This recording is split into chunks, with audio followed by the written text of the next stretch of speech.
بابي مەسەر ئەو پرسیارە سندیکای ڕۆژنامەنووسان کۆمەڵەی ڕۆژنامەنووسانی وەرزشیان دامەزران کە بەڕێستان نەقیبی سندیکا بوون باشە پاشان کرا بە لێژنەی ڕۆژنامەنووسی وەرزشی باشە ئێستاش وەک ئەوەی بڵێ کە نەماوە ئەو شتە چۆنە ئەو بابەتە مەسەلێکی کوردی هێدرێ نان بۆ نانەوە گۆشت بۆ قەساب ئەمە قاعیدەیە هەندێک جاری شتێکی کە هێدرێ لە کوورەچی بوو تا حەمامچی من لە کوورەچی بوویمە حەمامچی ینی نەهاتوومە ئیشێک حیزبێک لایەنێک من سەرت فەرزکا بۆ شتێکیانی نەخێر من خۆم ڕۆژنامەنووس بوویم یەکەمین ڕۆژنامەم کە دەرکردووە گۆڤار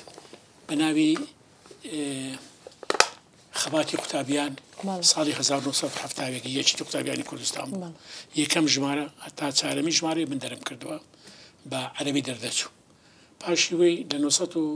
1970 پاش قوتابیان بوومە مدیری جەریدەی تاخیرە بەغدا تاخیر برایەتی پاش راپەڕینی شەماوەی 8 ساڵ سەرنووسەری ڕۆژنامەی برایەتی بوو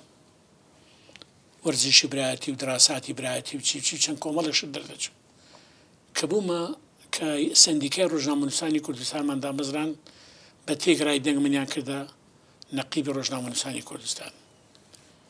من لێرە چەند ئەرکێکی تایبەتیم هەبوو یەک چۆن بتوانم هەولێر و سلێمانی یەک بگرنەوە ئەو دوو ڕێکخراوەی کە هەبوو لێرە و لە سلێمانی بۆ دووچان ڕێکخراوی ڕۆژنامەنووسی بن بۆ جیاواز بی ئەنی کورد میلەتێکی زۆر گەورە نییە برین 50 حیزبی هەبی و 50 ڕێکخراوی هەبی ئێمە بریتێ لە 3-4 پارێزگا بە ینی هیچ نەبی ئەوانە یەک بگرینەوە جارێ وەکو نواتێک بۆ شتی گەورەتر ئەو جارێ مهمەی هەرە ئەساسمان ئەوانەمان ڕێخست سلێمانی هۆلێرمان کردەوە یەک بە ناوی سندیکای ڕۆژنامەنووسانی کوردستان ئێمە پێش عێراقیەکان بووینە ئەندام لە فیدراسیۆنی ڕۆژنامەنووسانی نێودەوڵەتی ئێستا بەغدا نەبوویە پاش ڕوخانی سەداوی دووسێشتی ئەساسیماندانە سەرەکی یەک ڕۆژنامەنووسانی وەرزش کۆمەڵەی ڕۆژنامەنووسانی وەرزش کە کۆمەڵە خەڵکێکی یەکجار باش تێدا بووەکو زاگرۆس و سدیق کچکە و بەرەحمەد بیاوەر نامێق سالم و ئەوانە لەگەر ئەو برادری کە بۆ ئەندام پەرلەمان و ئاخری دەورەی پێشتر ناوەکەم بینە ئەوانە ئەو لیژنەماندانە بۆ ئەوەی بتوانن لەسەر کار بکەن لەسەر چی لەسەر ڕۆژنامەنووسانی بواری وەرزش چکە وەرزش خۆ دەزانی ئێستا بوارێکی یەکجار فراوانە یانی تۆ تەسەور بکە ڕۆژنامەی کو شەرق ئەوسەد و لاپەڕی ڕۆژانە بۆ تەرخان کردووە ئێمە لە ڕۆژنامەی برایەتی ڕۆژنامەیەکی تایبەتیمان هەبوو دەردەچوو هەفتانە ڕۆژانش لاپەڕێکی تایبەتیمان هەبوو لە ڕۆژنامەی برایەتی ئەمە ئەو بوارە زۆر تمامان پێدا لەبەر دەمانزانی گەنجانی وڵاتی ئێمە لاوانی وڵاتی ئێمە 175 زۆر حەز بەو بوارە دەکاتن پاشەوەی لێژنەی چیکەماندانە بە ناوی لێژنەی